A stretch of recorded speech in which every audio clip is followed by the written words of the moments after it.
Selamat pagi Bapak Ibu yang kekasih di dalam Tuhan Yesus Kristus.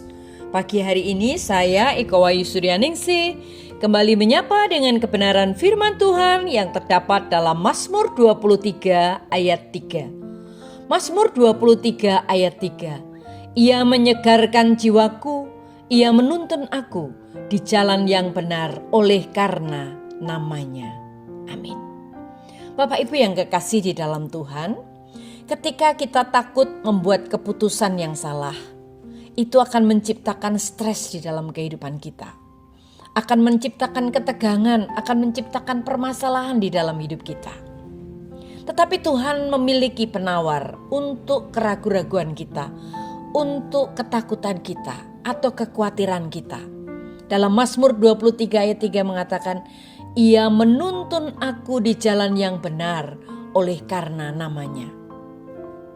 Bagaimana cara kita mengatasi kekhawatiran, stres dalam kita mengambil keputusan? Adalah dengan membiarkan Tuhan membimbing kita. Kita mungkin berpikir, tetapi saya sudah mencoba ini, saya sudah mencoba itu, saya sudah melakukan, bagaimana caranya? Saya meminta kepada Tuhan.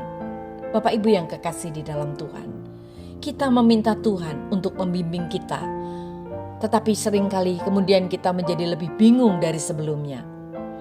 Atau kita masih belum dapat memahaminya. Dan kita bertanya-tanya mengapa mengetahui kehendak Tuhan begitu sulit. Apakah Tuhan sedang mempermainkan kita? Tentu saja tidak.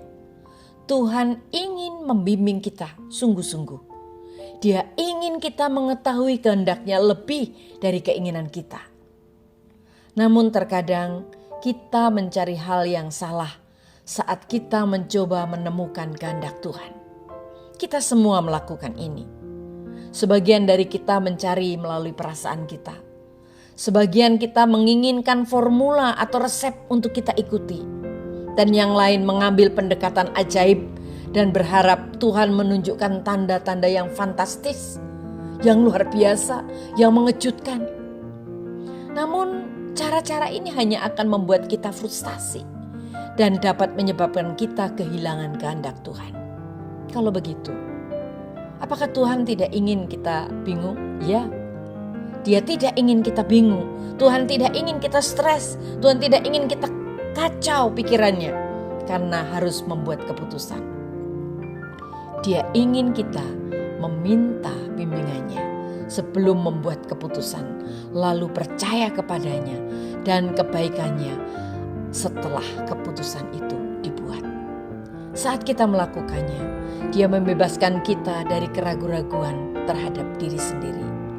Yakobus 1 ayat 6-8 berkata, jika kamu meminta kepadanya, hendaklah kamu yakin bahwa imanmu hanya kepada Allah saja.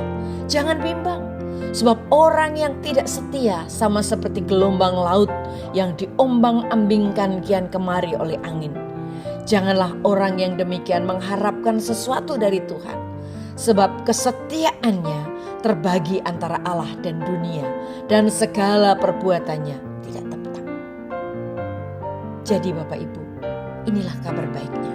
Sekalipun masa depan tampak tidak pasti, kita tidak perlu merasa tidak yakin. Kita tidak perlu stres, kita tidak perlu takut. Allah itu stabil, Allah itu tetap, Allah itu Allah yang dapat kita percayai dalam membimbing kehidupan kita. Ketika kita benar-benar mempercayainya, masa-masa yang tidak pasti di segala masa akan memberi kita kekuatan. Mari percaya, Tuhan membimbing kita setiap langkah. Amin. Mari kita berdoa. Tuhan Yesus, terima kasih buat firman-Mu hari ini. Kami percaya bahwa Tuhan menyertai kami. Tuhan menuntun jalan kami yang benar karena namanya. Dalam nama Tuhan Yesus kami berdoa. Haleluya. Amin.